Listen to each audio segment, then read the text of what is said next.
প্রকাশ্যে বলল আমার এই চাহিদা, মনে হয় যেন আমার কোম্পানিতে তার বোধহয় একটা মালিকানা আছে। চাঁদাবাজি এটা এমন একটা জিনিস, আমরা যারা ব্যবসা করি এটা আমাদের একটা প্যাকেজ ডিলের মধ্যে নিয়ে আসছি আমাদের জীবনের চলার পথে।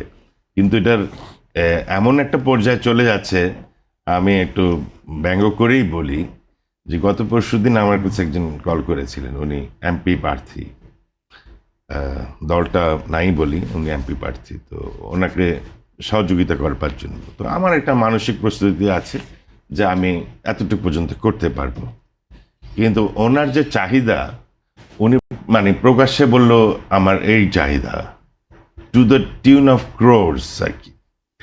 তো মনে হয় যেন আমার কোম্পানিতে তার বোধহয় একটা মালিকানা আছে, এইভাবে আবদারটা করে আর কি।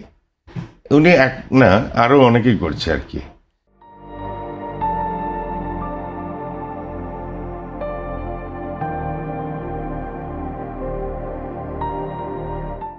এগুলা কিন্তু সঠিক না, এগুলা পরিহার করা উচিত। এবং আমি মনে করি যে দলের যারা প্রধান উপদেষ্টা বা পজিশন আছে তারাও একটা দিক নির্দেশনা দেওয়া উচিত যে তোমরা এগুলা করবা না, কারোর উপরে অত্যাচার করবা না।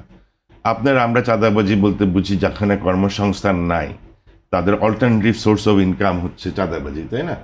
এটা আপনি আজকে নোয়াখালীতে বেশ কিছুদিন ধরে বিচ্ছিন্ন ঘটনা দেখছি, স্বর্ণ দোকান চুরি হচ্ছে, মানুষকে হত্যা করা হচ্ছে, তারপরে দোকানে দোকানে গিয়ে টাকা তোলা হচ্ছে, এগুলো প্রতিনিয়ত দেখছি। কিন্তু এমপি পদপ্রার্থী যদি ফোন করে আপনাকে বলে আমার 2 কোটি টাকা দিবে বা এত টাকা দিতে হবে, 1 টাকা কম হইলে ঠাস করে ফোন কেটে দিচ্ছে, জিদ দেখাচ্ছে। This is not correct. আমরা কি নামটা জানতে পারি?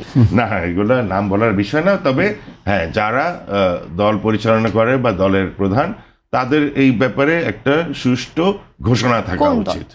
আমি মনে করি সব দলেরই যে প্রধান, তাদের ঘোষণা থাকা উচিত যে আপনাদেরকে যদি এরকম ভাবে কেউ এই ধরনের ডিমান্ড করে থাকে আমাদেরকে কে জানাবেন।